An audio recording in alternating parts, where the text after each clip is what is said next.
You guys all read the script, right? Lana, Ramon vouches for them. I vouch for him. These three were my best friends. Fuck those guys. Everybody love everybody! What's going on, Vouchers? Welcome back to Vouch for Me. We have today's movie, Godzilla 1998. With me, I have Abraham Lincoln. Hello there. Eric West. Hey, you guys, what's up? Wow. Eric, this was your film. I can't wait to talk about it. Abel, do you want to give us the quick synopsis? So, today's movie, Godzilla attacks New York. That's really it. And then New York attacks Godzilla. Don't you dare forget that. Hey. And something about the French nuclear testing in French Polynesia may have had something to do with it. Nice. First it was America, now it's France's fault because America doesn't want to take any accountability for their actions. Let's go. Hey, also, we should probably mention this is part of a series of quote-unquote bad movies. We went back to movies we loved growing up that we found out were critical bombs. And so now we're here. Kung Pao last week, Godzilla this week, and then we still don't know what Abraham Lincoln's cooking up for us, but I think we'll have to wait to figure that one out. So I think we should have like a little moment of clarification for the vouchers. So, Eric, would you please tell us what your real pick was? Oh, okay. All right. The call out. I just think it's a funny story about how we got to this point. So I love this movie, first of all, Godzilla. I remember watching it when I was a kid. My dad picked us up. He fell asleep on the couch. And then we just watched this and, it was a great time. I just remember big lizards and blonde lady and wow, she was pretty. But another movie I was like, oh, you know what was a bad movie? Critically a bad movie, but I thought was so good growing up was Look Who's Talking. It's a movie about a talking baby. It's a monologuing baby, but like the audience can hear it, but of course they can't hear it in the movie. But it's Bruce Willis. He's the baby's voice, John Travolta. And I was like, you know what? That movie probably slaps. And I'm going to show it, and I bet we're all going to love it. Well, I sat down and watched it for the pod and realized it was absolute garbage. It wasn't even funny in the slightest. Like, there was a few jokes along the way, very disappointing. And so I called Abel, and I was like, hey, Abel, remember how we were talking about Godzilla? What if I just stole your movie and I did it? So here we are. If Abel thought about it, well, fuck you. Yeah. Pick a different movie. Maybe a Transformers movie. We're not sure. Yeah, I had a couple others lined up. We'll see. But yeah, Godzilla 1998, Papa Nasty. Do you remember watching this at all growing up? No, never. Maybe seeing I've been seeing lately that it in like my picks because I, watched Godzilla -1 and thinking like, do I remember this film? No, I have no idea. Watching it when I was younger. I was talking to my dad about it. He's like, yeah, it was garbage. He's like, we have a cup actually if you want to come over and pick it up. And I was like, nah. He'd have to go dig for it in the garage or the storage. But I'm like, nah, don't go through all that trouble. I'm not gonna drink out of it or put it Some away. Things are meant to be left buried. Let's just leave it away. Let's put it in the gits. Dude, I found out where the cup is from. It's a Taco Bell memorabilia cup. I was looking up the marketing scheme that they were doing. I think I vaguely remember that. Yeah, they did. Yeah. It was a whole thing. Yeah, Chunky Boy, he loved his Taco Bell, so that makes sense. We all love our Taco Bell. That's kind of disappointing. I mean, marketing has changed so much nowadays that they don't really do those movie tie-ins with your local fast food chain. But back then, it was such a big thing. It's crazy. You could have won a trip to New York City if you played the Godzilla 1998 Taco Bell Monopoly game. Oh, you know what's crazy is I just realized there's also a Taco Bell like ad inside Kung Pao. Yo, yeah. I forgot about that. The product placement, yeah. The product placement, yeah. 90s, 2000s was peak Taco Bell. Take me back. Yeah, okay, so this is perfect. Papa Nasty's first time experiencing this movie. I remember experiencing this movie in passing, but Abraham Lincoln, what was your experience with this movie? I was a kid who liked dinosaurs, and yeah, I used to watch this movie a lot as a kid. Sometimes I'd fast forward through it just to see all the Godzilla parts. And my dad also liked this movie too. He would quote it every so often to mostly Jean Reno's lines. Nuh-uh. Yeah, I know. He liked Jean Reno's character a lot. Is it true, Abel, you also dressed up like Godzilla one year? No, I dressed up as Jango Fett. Okay.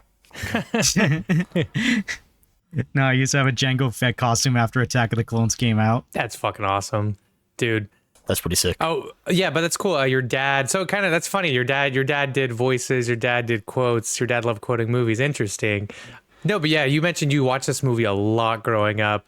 This was, I mean, your favorite. You didn't have a lot of You didn't watch a lot of Godzilla films, so this was your favorite Godzilla movie. Yeah, I never saw any of the like classic ones growing up, or like the Japanese ones, because they didn't even make a new Godzilla movie for good reason until 2014 because of this goddamn movie.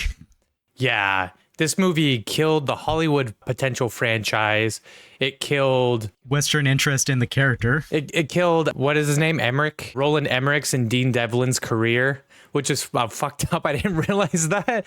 But when you go on to look at the other things they made, because they had done Independence Day and they had done Stargate and they had done a couple things together. I mean, I feel like his last big hit was 2012 because everyone was like really big on the doomsday conspiracies. Well, he was cashing in on something, but that's not going to be looked back at as a cult classic. But this movie, I mean, the point of this movie was to pick a bad movie, and there is still a cult following behind it. This still like gives some lore to the Godzilla universe, but at the end of the day, man, 2 hours and 20 minutes is too long for 12 minutes of Godzilla screen time. Oh, was that how long we saw Godzilla? This movie was that's what I heard, 12 minutes. I heard in the original movie, it was only 8 minutes though. I don't know if that's true or not, but I believe that when I read it, so. Well, I feel like, not regarding this movie, but I feel like in some Godzilla movies, you can't have too much of a good thing. Yeah. The premise of the way they built up Godzilla in this movie was show you bits and pieces, and we'll go into the recap here. But they show a claw, they show a scale, they show a this, they show a that, and you get a boner. Back spikes. Yeah, you get a boner. You're like, oh yeah, I can't wait to see that fucking lizard scurry out of the water, kind of thing. And then you see him, and you're like, oh okay, I'm not that excited. But that's also how they did the marketing too. Was you didn't really see much of Godzilla. You see the Chihuahua. Yeah, you see the Taco Bell Chihuahua. It's like the close-ups of his eye usually in all the marketing. Yeah, the close-up of his eyes. You see the Taco Bell Chihuahua on his back going through the drive-thru, ordering like 1,000 burrito supremes and one chalupa. And I was like, how good is that? What a good little bit. Whatever happened to that Taco Bell Chihuahua? I vaguely remember like a chalupa commercial for Taco Bell where the Chihuahua was with like some guy who was getting swatted. It was like, so like when he gets surrounded by all the SWAT officers, they're like, hey, drop the chalupa. That's so stupid. I swear to God that was real. It's like a fever dream. I haven't even looked up to see if that commercial was real. I missed that Chihuahua. I do. I miss that Chihuahua. Yeah. Free our boy. You guys got any production notes we want to dive into before we do the recap? I feel like I had something, but it's evading me now. Well, it has a 5.4 out of 10 on IMDb rating. It's 20% Rotten Tomatoes. And yeah, I mean, this film is so terrible. I just can't wait to deep dive into it. Let's do it. $150 million budget. They made $379 million, which at the end of the day was a success. But they were comparing the success of this movie to the success of Jurassic Park Lost World, which actually came out the year before, 1997. And that had a budget of under $100 million. I think it was 70. And they grossed over $600 million total. They did, and they made a lot of that money over Memorial Day weekend. And so they released this movie over Memorial Day weekend, hoping to replicate that success. And instead, so I heard that 3 weeks prior, Sony got an early viewing Screening? they got an early screening. They got an early viewing of the movie. And so after that, they just started pushing marketing really hard because they're like, fuck, this movie sucks. We need to get people in the we're going to trick them into going to the theaters to watch it. How much did they spend on advertising that film? Did you tell me? It was like 70 million or something crazy like that? That's why it's like, oh yeah, they made... The genius thing is to like market to kids because kids don't give a shit. There was toy lines. I was advertising specifically to children. And so, either trick the parents or trick the kids into going, and we're going to make a quick buck regardless. The sequels that they planned were axed, and they instead made a animated series for Fox Kids, which we'll touch on later about the premise of that. Yes, exactly. That which will be great for afterwards. Our star of the show is our best friend Matthew Broderick. So we found out what Ferris Bueller did after he graduated from high school. He went on to become a radioactive biologist. Yeah. So everybody's dream come true. Yeah, you're the worm guy, right? And then, yeah, they're like, yeah, they called me that before I started working with earthworms. Whoa. What are you implying, sir? Matthew Broderick, he has his love interest, Maria Pitillo. And she was really, I don't know, guys. She was beautiful. I loved her face. I loved her hair. Whatever she was doing, I was about it. So, gorgeous lady. What little reviews I read was that, like, she was just a terrible actress. She was one of the worst parts of the movie, apparently. Well, I mean, yeah, but put on the rose-tinted glasses, I would have at least supported her acting career. If we would have ran off into the sunset together, like I would never tell her she was a bad actress. She's no fucking Tommy Wiseau level of bad, but she can at least say her lines coherently. I don't know if those are the standards we'd set. Damn. They had 3 Simpson voice actors play a few characters. Hank Azaria, who I believe... Azaria. Yeah, Azaria. Hank Azaria. Yeah, he plays Victor Animal Pilotti, and I have no idea why. Pilotti. I have no idea why he gets a nickname and nobody else in this movie gets a nickname.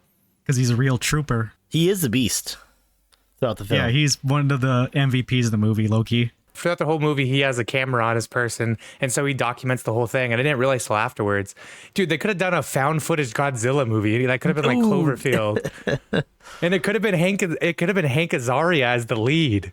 I'd watch that. I would watch that, but instead we get Matthew fucking Broderick. He was good in a lot of other films, but this one is not his. I don't know. He just has too many looking into the camera scenes, and just he's all like bewildered, like what? I mean, isn't that what he did in Ferris Bueller? It was charming then. Yeah, because he talked to the camera. Yeah, I should really have at don't. least talked to us. Yeah, talk to us. He's bugging out. I don't know. It was uncomfortable with the way he looked at me. All right. Well, you know what I do? I'll start firing it off. I'll start going through this recap. I need you guys to jump in along the way, help me fill in some blanks. The last major character, Jean Reno, as Philippe Roche, the French Secret Service guy, who's basically government cover-up dude. He was super charismatic in the movie. Was he in other stuff that He was in the Pink Panther and The Professional. Was he the Pink Panther? No, he was the guy tracking down the Pink Panther. He was the partner of the guy, because I think in that live action one they made, it was like Steve Martin who was like the detective. Yep. Oh yeah. Yeah, his partner was Jean Reno. Were they actually looking for the Pink Panther? The Pink Panther is a diamond, actually. Oh, okay. Yeah. The animated Pink Panther thing, like I don't know too much about the lore of Pink Panther, but like I remember it's like it's a diamond. It's a very valuable diamond. Oh, okay. I think, Eric, they were looking for the Santa Claus, the Easter Bunny, and Dora. I think that's who they were looking for. Oh, you mean Alma? Hey, leave her out of this. Leave my intern out of this, goddammit.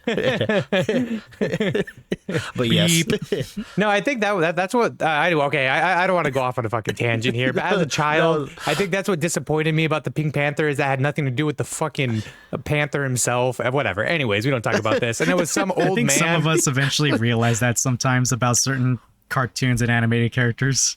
Oh yeah, finding out Godzilla's Godzilla not about you. Godzilla is not about it's only like fucking if we do the math here, it's only like 20% about Godzilla, and the rest of it's a shitty romance comedy movie. Yeah, it's Matthew Broderick trying to get back his old college fling. I mean, if you want to even go back to the original movie itself, it's less about the giant lizard and more about nuclear weapons are bad. Yep. True. And the French always getting us into problems. So good thing they released 22 movies telling everyone, hey, you guys have to be careful with nuclear weapons. But everyone said, fuck you, we don't care, because the opening of this movie is Lizard. Is France just bombing the fuck out of the French Polynesia area, just testing their nuclear weapons for the hell of it. And there's a bunch of lizards suspiciously sitting around, some iguanas. There's supposed to be marine iguanas, but Some of them look like regular iguanas. It's heavily. I mean, I'm assuming that with that big old budget, they spent it on CGI and they did not spend it on a trip to Petco. So you get the implication that Godzilla is a giant iguana. And the funny thing is when they redesigned Godzilla for this movie, because Emmerich and Devlin basically body shamed Godzilla. And they said, no, Godzilla's fat. We don't want a fat Godzilla. We want a real fast. I want him to run 200 miles an hour. I want him to look agile. Yeah, they wanted a more dinosaur-esque looking creature. Yeah, but why? Did you know, and I had no idea this was the case, the original Godzilla, when they're dropping nuclear, they're dropping bombs and they accidentally make a Godzilla, it's from like dinosaur DNA or some shit that's mutated into Godzilla? No, what the fuck? Yeah, it's like it's kind of a weird lore thing, but apparently there's like a dinosaur that lived on an island named Godzillasaurus, and it was the radiation that mutated it into becoming Godzilla. Oh my god. Okay. Anyways. So that's why in the beginning of -1 it was a dinosaur. Dang. But in the beginning of this movie, they said, let's do it better. Let's make it an iguana. So anyways, the director body shamed the original Godzilla. So now he's bulimic and now he's fucking all skinny. Poor guy. But and he gets real mad about it too. And he swims out into the Pacific and he fucks up a cannery ship because he's hungry. The only time we see the Japanese in this entire movie. Yeah. And it's just them running around, the ship getting torn up bit by bit. And they're done for. You're like, oh god, Godzilla looked huge too. You just see his paws, if you will. His claws and his tail. Pause. What the fuck? Okay. And then we get like the biggest mood whiplash ever, where we just cut to Matthew Broderick performing Singing in the Rain in Chernobyl. Yeah, digging up radioactive earthworms. And then the government shows up because the U.S. government immediately knew about Godzilla and they immediately knew what to do. And they went to the only guy that could stop him, Ferris Bueller. So they pick him up, and they're basically, they give him the rundown, right? They're like, oh, there's a radioactive beast off of the fucking shore. They don't even tell him where they're taking him. They just told him they're picking him up. It's when he gets to Panama that he's told, but even then he's told cryptically by the colonel. But I still have work here. The secretary dude. Yeah, my work here isn't finished. It is now. Also, I think that dude plays like a military guy in like every fucking movie. He was in Transformers. He knows his role. Transformers 2007? Yeah. Nice. And then he was in Transformers Revenge of the Fallen. Oh, Kevin Dunn or Colonel Hicks? Well, he was in Transformers, but no, like guy who goes to pick him up in Chernobyl. I think his name's like Glenn Morshower. He plays in Modern Warfare 2 Remake, he plays the new General Shepard. Well, that's fucking cool. This dude loves being a general. That's pretty fascinating.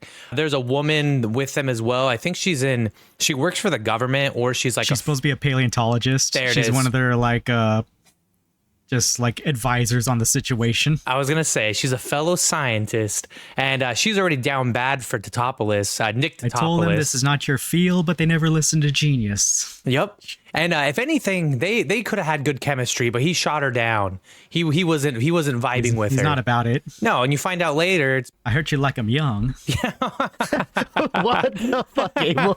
Yeah, apparently she was too old. Yeah, she was too old for him because he's still down bad over this like fucking 20-year-old looking girl when technically they're supposed to be the same age. We don't talk about it. Anyways, Yeah. He turns down the blondie even though he was already over there bragging about radiation, and he's like, oh yeah, these earthworms are 17% bigger because of the radiation, but that's not the only earthworm that's 17% bigger. I'm like, whoa, bud, you gotta pump the brakes there, you fucking pervert. But his name is Nick Totopoulos, and that's based off of the guy who redesigned Godzilla, Patrick Totopoulos, in real life. And it becomes a running gag that no one can pronounce his name right, even though it's really not that hard. Yeah, I wonder how the designer felt about that. He was like, all right, I made this Godzilla, and now the fucking director's roasting me the whole movie. Unless that actually turned out to be the case for him in real life, where people couldn't say his name, so they just decided to roll with it. You know what else he worked on? He also worked on the Super Mario Brothers movie back from like the 90s. Explains a lot. Yeah, he designed the characters in that one. Oh my god, I forgot. I think Mike was trying to get a hold of that movie because he wanted to watch it. Yeah, you could probably find it online somewhere. Jeez. No, I think he did. He was like bargain bin hunting or some shit. Oh, that's probably the best way to get it. It's at the bottom of every bargain bin. I remember when we used to work at Safeway, I saw it on like the dollar DVD rack. And even then, I think that was too much. Yeah, exactly. That's the one thing. If you shoplifted, they wouldn't stop you. they would tell you to take the rest of them. Why is everybody applauding in the store? That's kind of wild. But okay. So they pick him up, they take him down to Panama, and they're like, yeah, we tracked him down here. Turns out Godzilla was in the Pacific, ate a boat, took the boat to Panama, dropped it off, then walked across all of Panama, so that way he can then swim through the Atlantic and up to New York City because plot development. Because why? Yeah. Because why the fuck not? Nico Tatopoulos and the military, they meet an unassuming insurance guy played by Jean Reno, who's there for no particular reason. Yeah. Philippe Roche or Mr. Roach.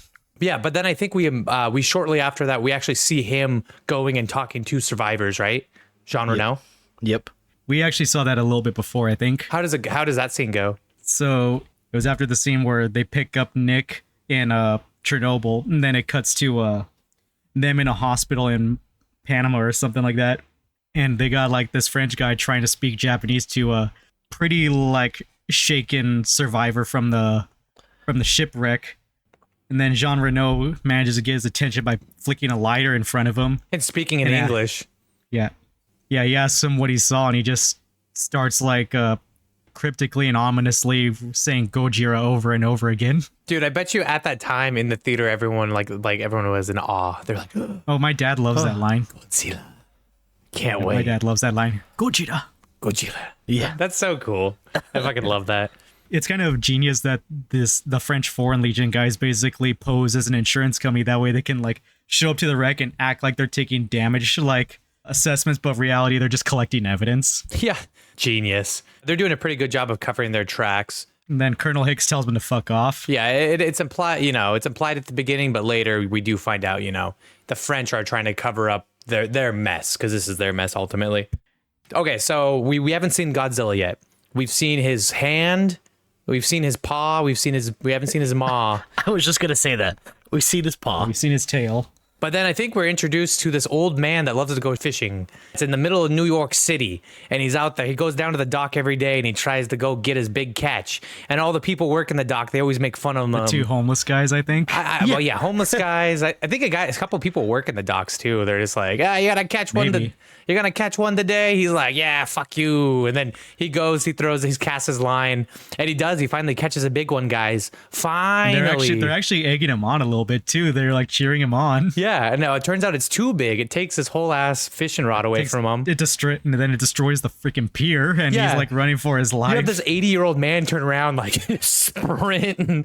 He's trying Yeah. to get out there. He outran Godzilla. Like, what the 200 fuck? miles an hour, my ass. Yeah. Tell me again, Emmerich, how he's designed like that. Dude, Jeez. if you go back and watch that scene though, like there's that first part where the old man is actually running, and then when they go back to it, it's clearly not the same old man because the limbs are longer, but he's running so much faster, and I'm like, that fucking scene. So stupid. We still don't get to see Godzilla though, I'm pretty sure. Yeah, not for a minute. He makes it into the city, however. Yep. Yeah, and because he rose up out of the harbor, he's carrying a bunch of like boats on his back, and they just start like falling all over the city as he's walking around. Just small fishing boats and whatever's just falling everywhere. Yeah, he's stomping about. I think just before this is something I accidentally skipped over, but we do get introduced to our B plot, and it's, relatively unnecessary, but you get introduced to Audrey Timmons, played by Maria Patilla, whatever the fuck her name is. Patilla. And she's trying to make it big in the New York City, Her boss is a creep trying to sleep with her. Yeah, her boss, who's voiced by a Simpsons character. Not voiced, he's played by. He's a news dude, right? He's a news anchorman, and he's playing a news anchorman in the film. Yeah. That's hilarious. Exactly. I don't know how they pulled that one I off. forgot what his first name is, but it's Cayman. I mean, but you got to admit though, his line wasn't half bad. He was just like, Which one? he's like, Charles Kaleman or Harry Shearer. at dinner tonight at your place, and she's like, but you're married. And he's like, but you're beautiful. And I was like, damn. Have I ever told you that before? He's got that unfaithful married riz, bro. He got that I'm blatantly married and yo. And she's got too much self-respect to degrade herself by sleeping with her boss to get a promotion. Good. And who said she was would have even gotten a promotion from it? She said something interesting. She was like, I can't be your intern again, or I'm not going to play intern. No, she said that she's been his assistant for years doing research off hours, basically doing unpaid work for him. I know what that means. And he's given her nothing. Well, he's giving her something, but not what she wants. He wants to give her something, but not what she wants. And he's also very short. There's that gag where he sits next to his co-anchor and he's visibly shorter than her. He's like, "Can I get a phone book, a pillow, something?" And then he like stands up, but he like has his arms laid out so it looks like he's still sitting when they go live. Dude, what a bit. Oh my god. He actually is pretty short. He's your height, Abel. He's 5'6". Yep. That's average. I figured like that woman did look very tall. She was a big girl. She was not big, like thick, but she was tall. She was tall as fuck. So, but then we at least get introduced to her friends. Lucy and then later Animal. Yeah, and Animal is the coolest guy because Lucy works with them. Lucy's like her best friend, basically. Yeah, they're sitting in a diner talking shit together, and like Animal's like the only voice of reason, all the charisma in the world. Like definitely, yeah, Azaria's got it in the bag. If this movie surrounded him, it would have been 1,000 times better type deal. But nothing wrong with that because we're about to get introduced to the real protagonist of this fucking movie, Godzilla. Do we finally see him for the first time? I think the first cryptic way we see him is when he's rampaging through the city, walks past the diner, and that's when like it gets Animal's attention and he runs out, grabs the camera, and then he just runs after in the fucking rain, and Lucy starts yelling at him as he's taking off. Damn, see all of this where they're not showing the creature, I bet you this was kind of stuff that inspired Cloverfield. The build up. Yeah, the build up. The disaster movie of it all, it's not even a kaiju movie yet, but like a disaster movie that is unfolding into a kaiju movie. So this, not bad. It just later, it does start to fall apart. But right now... What I really like about this scene right here is like he manages to cut across the block and then he's right in front of Godzilla and he's trying to get the camera working, but it's like a cassette VHS camera, and he's trying to fucking shut it. And he tells himself to calm down, slides in the cassette fully so he could actually shut it. Then he's starts recording Godzilla, and then Godzilla's about to step on him. He starts screaming. But fate must love this man because he was in between Godzilla's toes, and he's totally fine. Right between the toes. And then he just starts laughing hysterically. Dude, what a good fucking actor. The way he like looks down his body, I think I remember Lily was like, because I showed her that scene and she was like, I think he pissed himself. That's why he looks down. That's great. Do the military show up yet, or does Godzilla? They show up shortly after that as the news is breaking the story. The news is breaking the story. Godzilla disappears into the night. They don't know exactly where he went. Totopoulos is finally in town. So we're starting to get the merging of our plots. Something interesting is about to break out. And so Totopoulos is trying to help them figure out, how do we find a giant lizard in New York? And he's like... Yeah, because they somehow lost it. Yeah, and so he's like, well, why don't we set a trap? Why don't we set some bait? Let's get a whole bunch of fish. And then he'll come out of nowhere and he'll gobble up the fish because he's just a big old dumb animal. But I think Audrey sees Totopoulos on TV. She sees him on TV, yeah. And she's like, "Oh, that was my old college fling." And then we realize all the pictures Totopoulos has in his tent are pictures of her, even though they've been separated for 8 years. But some people just don't move on. But I because I was looking back into it. Turns out they were at least together all of college, and he proposed to her, and then she disappeared in the dead of night and never called him back. Damn, yeah, she dumped him because she wanted to be a hoe. She chose her career over him, but her career went nowhere. That's what she gets. But she didn't convey that. She wasn't a grown-ass adult and use her words. Then again, they technically should have been like 22 at the time, I think, right? Yeah. You overestimate the emotional maturity of people that are under 25. So right now they're supposed to be 30 years old. Roughly. Yeah. Yeah. And when he looks 40, she looks 25. Papa Nasty, you want to do some Googling and tell us some ages? I'd appreciate that. In the meantime, let's find out that, they're showing off Godzilla If we haven't seen him yet, we're going to see him soon. And he looks completely different than his original design from Toho, to the point that they proposed this design to Toho, and it took them 24 hours to decide and just say, fuck it, let's see what happens. They probably had to pull an emergency meeting, called every fucking executive that was at home with their family, like, we need you down here at the office ASAP. So they're only 4 years apart in age. Oh, okay. Yeah. I'm sorry, Matthew Broderick. If you listen to this, I didn't mean to roast you that hard. You just looked a little older, bud. You didn't even look that much older than her. all the Chernobyl you've been working with, but the radiation has been aging you. That's not my fault. Yeah. He was grabbing those worms from the ground, digging into the soil barehanded. Like, what the fuck are you doing? You're supposed to be a scientist, and you He's fucking not even stupid. in a hazmat suit or nothing. He's Nothing. talking about, dude, I can't believe that. I mean, at least gloves, like hazmat gloves, but you don't need to wear the whole gear. Dude, but yeah. fuck it, dude. Get some dish gloves. I don't care. Come on. You Dude, I fucking- don't pick them up with a napkin for all I care. Yeah. You know, your bare hands. All right. Anyways, Oh, only 4 years apart. I appreciate that. yeah. Okay, so she sees him on TV. She's like, "Oh, that's my old fling." So Audrey's like, "You know, why don't I exploit this guy? Because I didn't already break his heart once."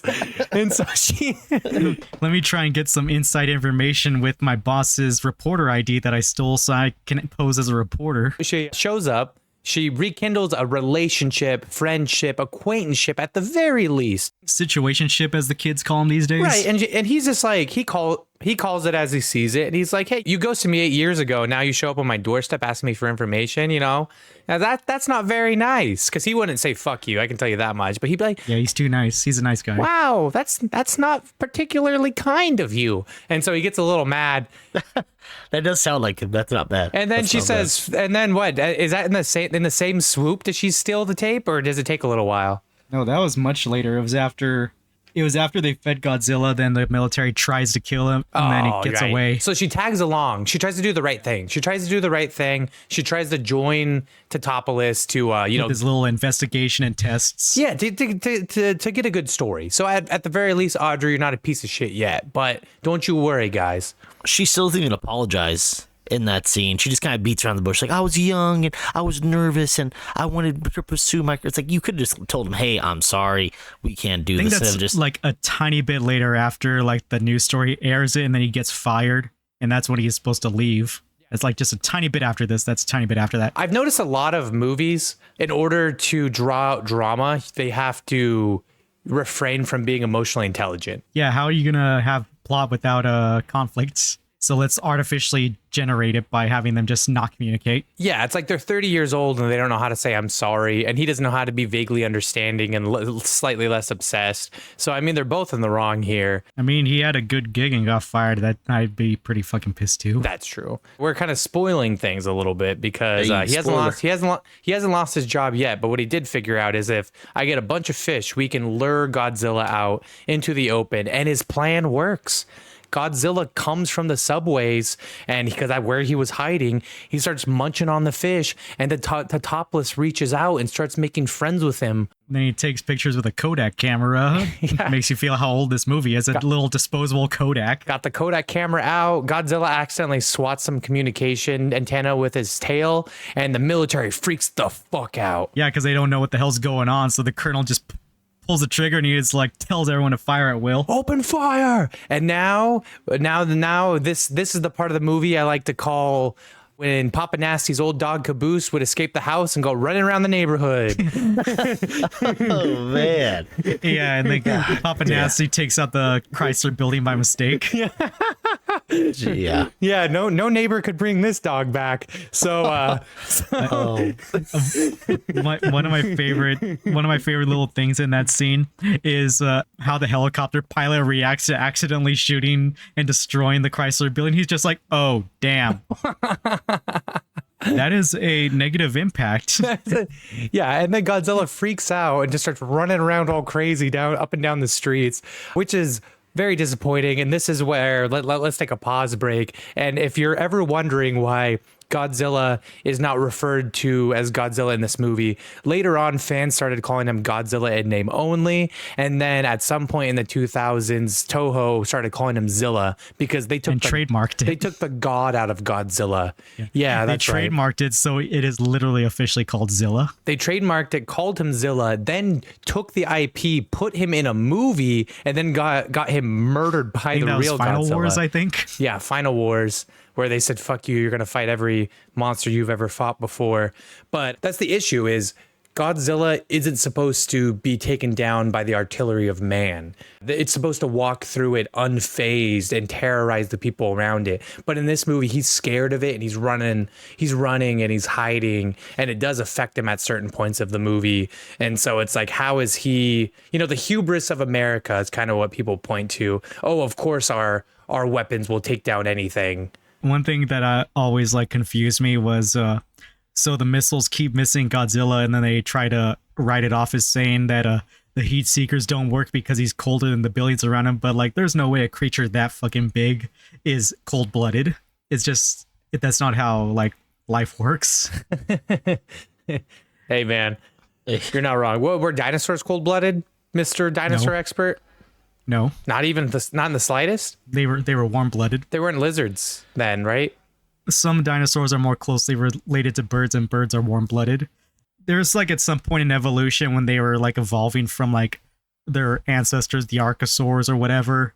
At some point they just started becoming warm-blooded. I think it was just to help with the locomotion of actively hunting and stuff. Yeah, and Godzilla is clearly actively hunting, and he's a big-ass thing. Yeah, actively moving.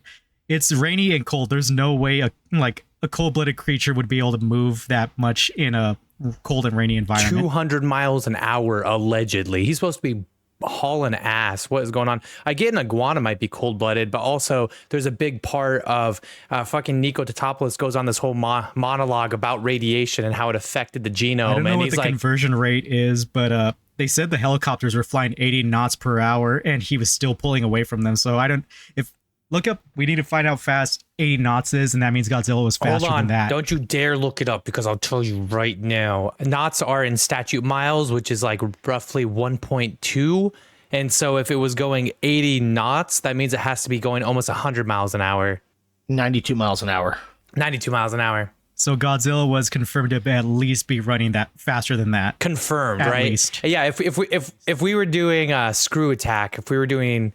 Death battles. If we were doing death battles, we'd be able to confirm it. Who cares what the director said? We want to know what we saw in the movie.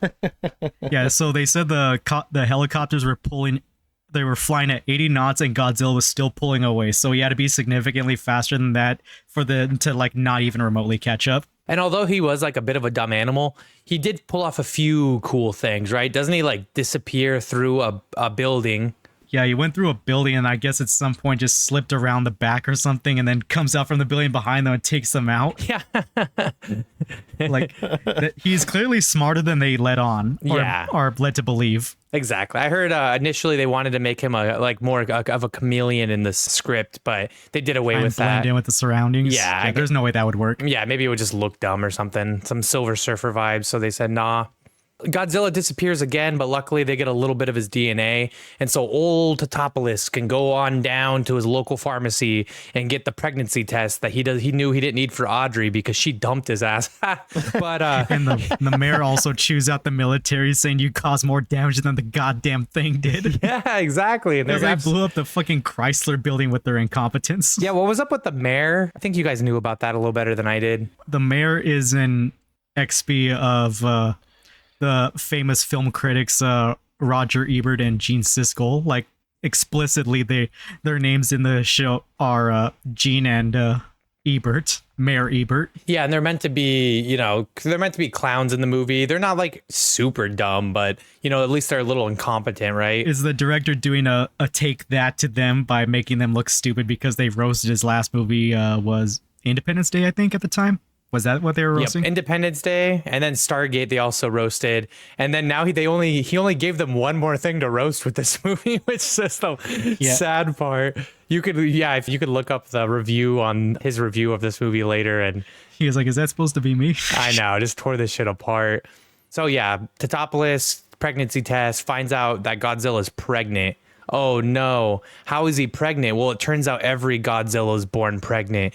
And so then if he has babies, the babies will have babies and then they'll take over the whole world.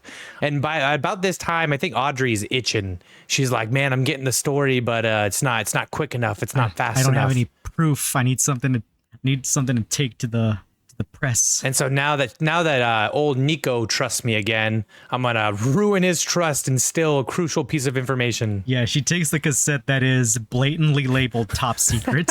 Yeah. Top secret that he leaves out in the open.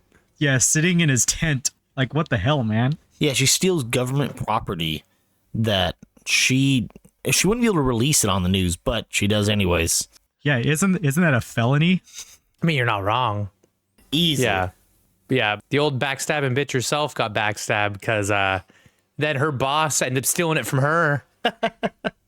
Yeah, and he runs with the story. She was sitting in the bar excited to see herself on TV, and then came and runs the story.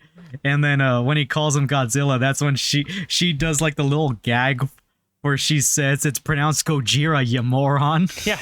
So she got backstabbed, realizes her career ain't going nowhere. At the same time, neither is Nico's because the government found out. Yeah. He's like, wait, hold up. But the Godzilla probably laid eggs. And they're like, we don't care about your theories anymore. You're fired. So, okay, yeah, let's just disregard everything this man has said. Yeah, they're about to shoot themselves in the foot right now because of that. Yeah, we literally, everything you've said has been completely right. Like, you might not be charismatic, but you've been correct this whole time, you fucking nerd. But yeah, let's just kick you to the curb. But no worries, guys, because his taxi driver is John Renault as he's leaving town. And John Renault, part of the French government, kidnaps Nico Tatopoulos. And then Nico Tatopoulos decides to commit treason against the United States of America.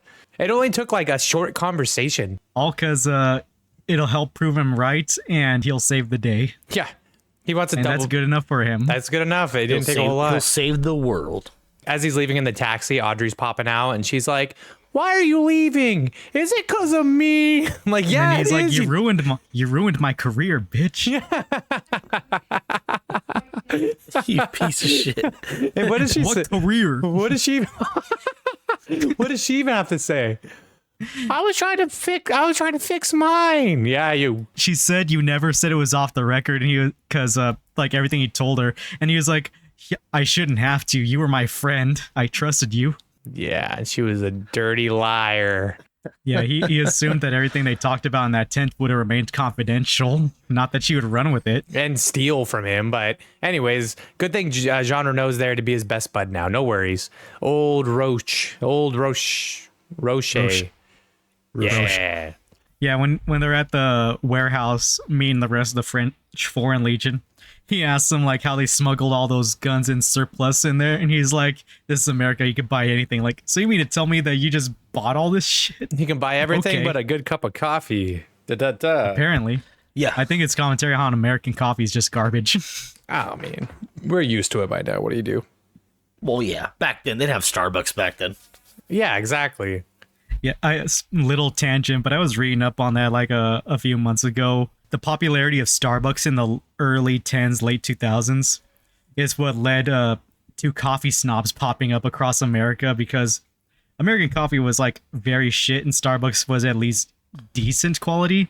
And so that just led to a rise of coffee hipsters wanting to like make their own roasteries and stuff. And now we got like premium deluxe coffee roasteries popping up all over the place because now people want that premium shit. Yeah, dude, in Seattle, there's a coffee shop I go to. I think they roast their own beans. That's how far they go. So like, yeah, I'll end this tangent here in a second. But basically, by today's standards, Starbucks is like okay quality, but like they were a game changer for like the coffee industry in general. Oh yeah, at the beginning, of course. But Yeah. in 1998, all they had was Folgers, dude. Yeah, or Yukon, Maxwell House. Yeah, I think Starbucks was only just for like you going to Starbucks, and so it started so the original Starbucks started in 1971 in Seattle, Washington, and then it didn't get another place in New York, or when it finally branched out to New York was in 1994. So They had it for like 4 years, yeah. Yeah, but it was exclusively to the Yeah, this. I don't know, man. I hear New Yorkers love. it was still a pretty niche place, so I imagine not. It was still like under the radar. I hear Yeah. New Yorkers love Dunkin' Donuts. That's what I hear. That is true. America runs on Dunkin'. That's true. But does Godzilla? No, he runs on Taco Bell. He runs on KFC. There were KFC commercials as well. And fish. Wait, because Taco Bell, KFC, they're the same. They're part of the same company. Yeah, they're owned by the same company. Holy shit! I just figured it out. Damn.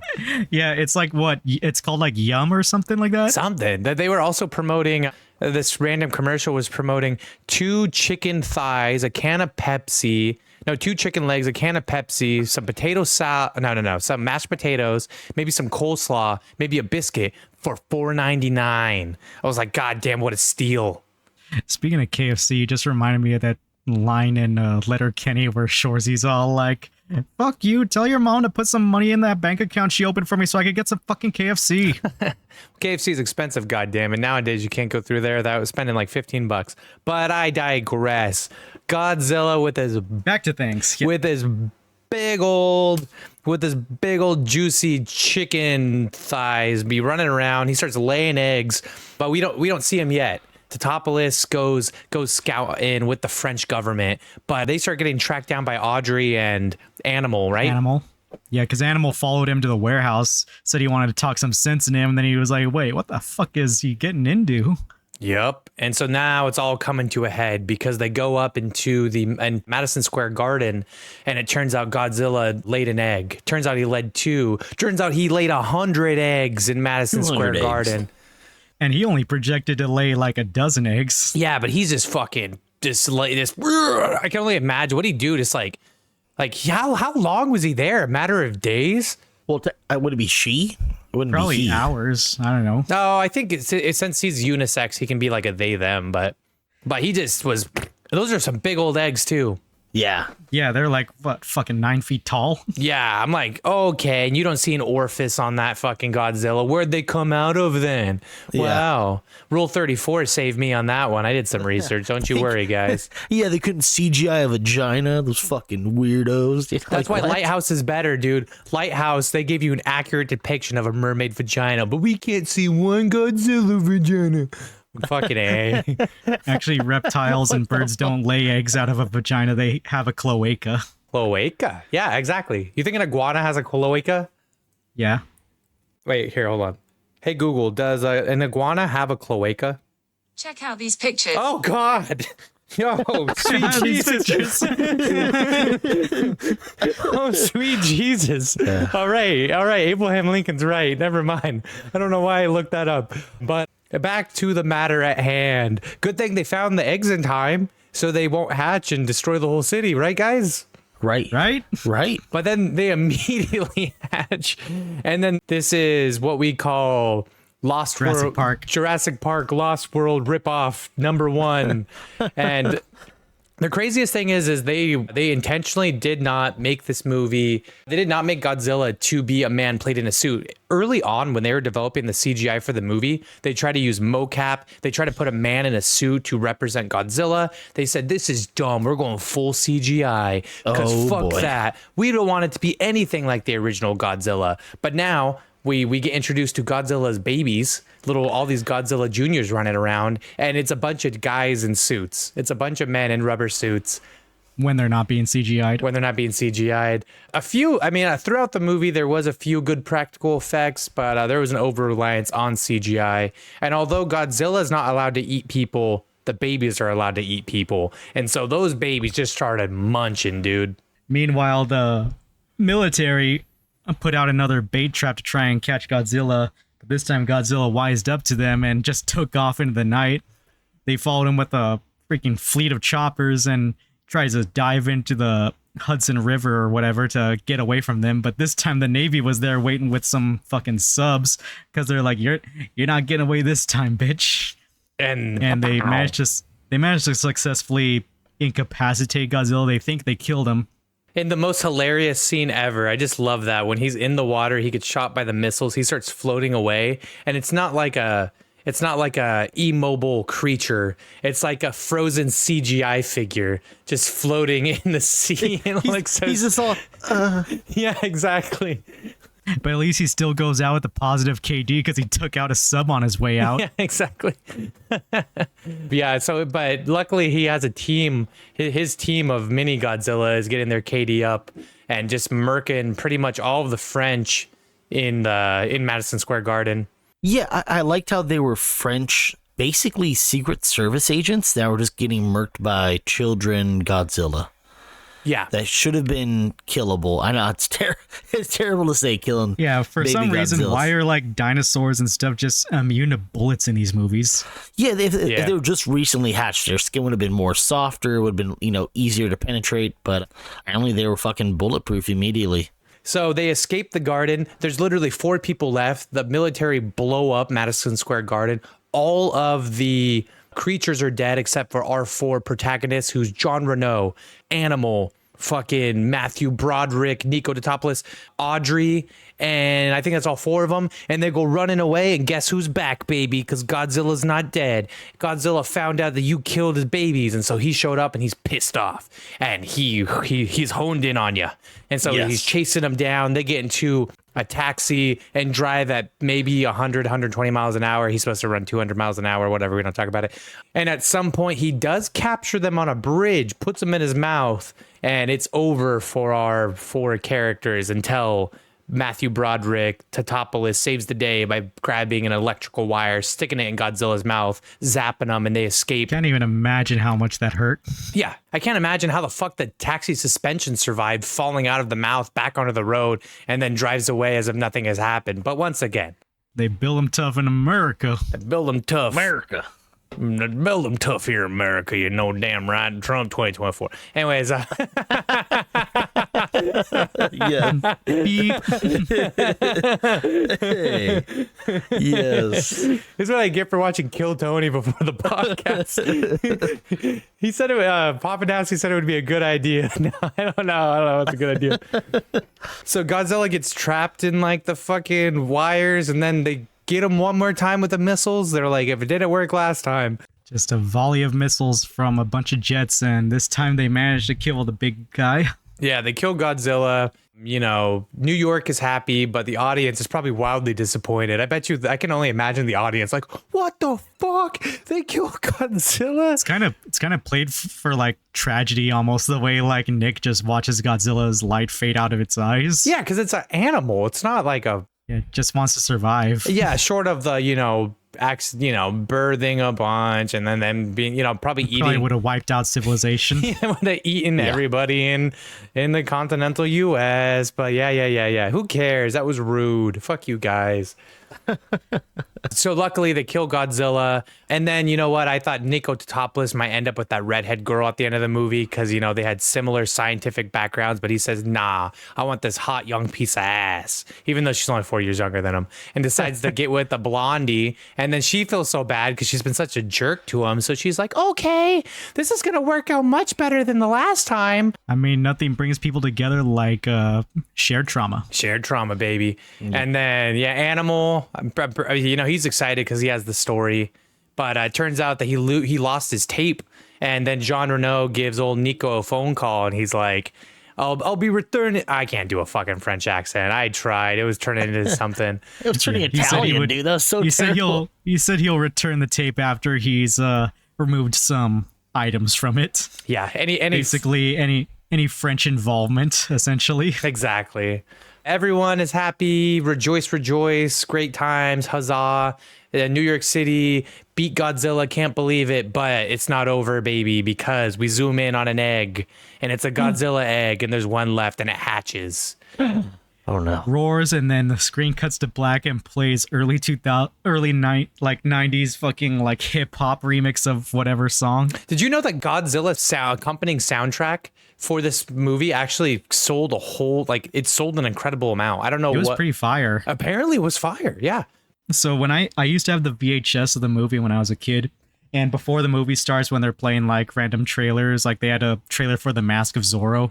Right before the movie starts, they also had like a ad for the soundtrack and like what artists are on, and plays a couple singles from the album, and then then the movie starts.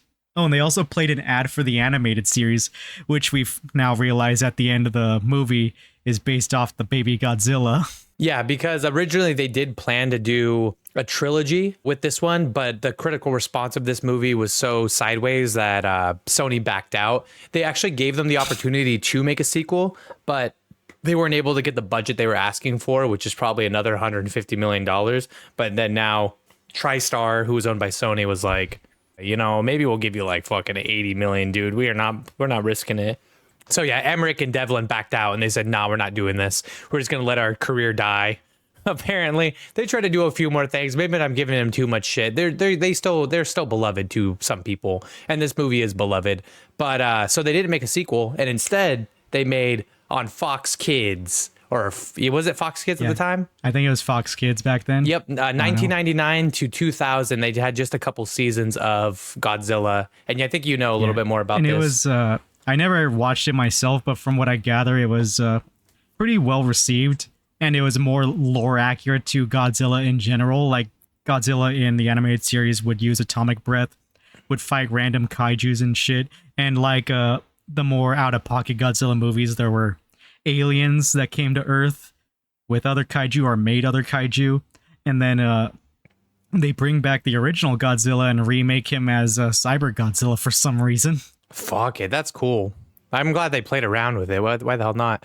Hey, Papa Nasty, now that we talked about the movie, what did you think about this movie? You watched it through. Did you have a few drinks in you when you watched it?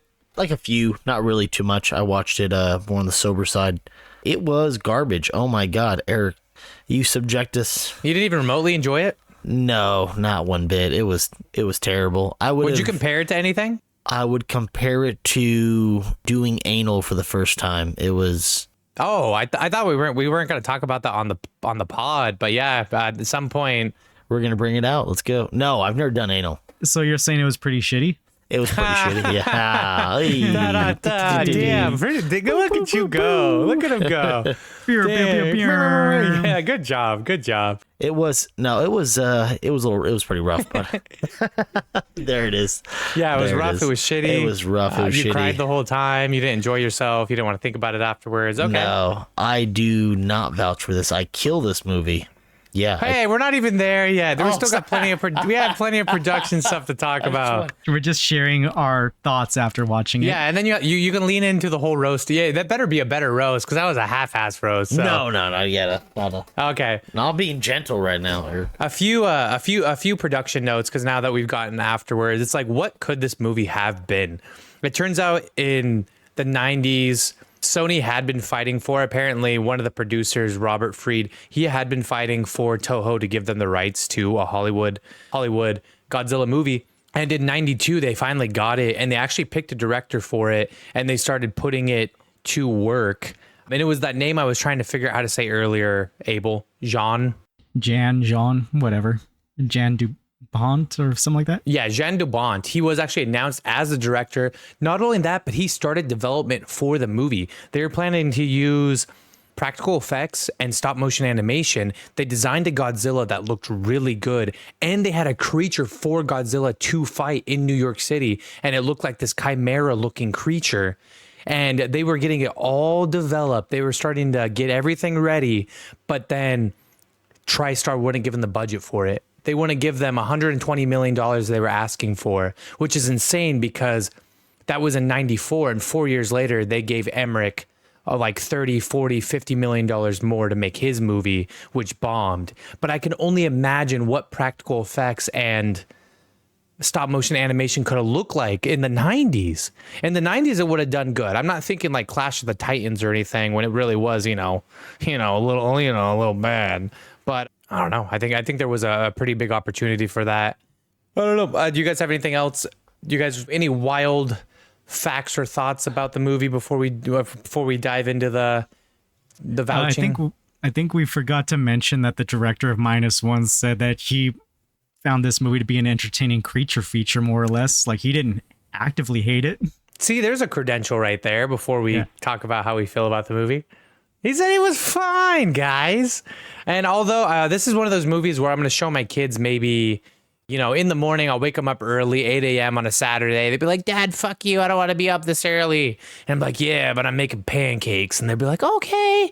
And then like, be quiet. Your mom's still sleeping. And then I'll put on old Godzilla 1998, feed them a couple banana pancakes, and then watch them be all excited. Like, wow, this is so cool. And at the end, I'll be like, what'd you guys think? And they'll be like, I really like this movie. And then I'll be like, you have horrible taste. This was garbage. Godzilla -1 is the best movie of all time. Fuck you. Spit out those pancakes. And then I'll hate them. But, And then you leave them at the gas station. and then I leave them at the gas station. I make them walk home. All right. We're not, yeah. I'm not Max Verstappen's dad. Never mind, I'm not gonna say it. Yeah, dude, I get a couple fucking White Claws in me and I turn into my dad. That's crazy. Are you confessing to a future crime right now? Yeah, but it's a future crime. And I can't get canceled for it yet unless I do it. So let's find out if some Mandela effect ass shit happens and I won't do this. But Yeah. All right, guys, this is my movie. You guys sat here and listened to me yap about it. So do you vouch for me? No.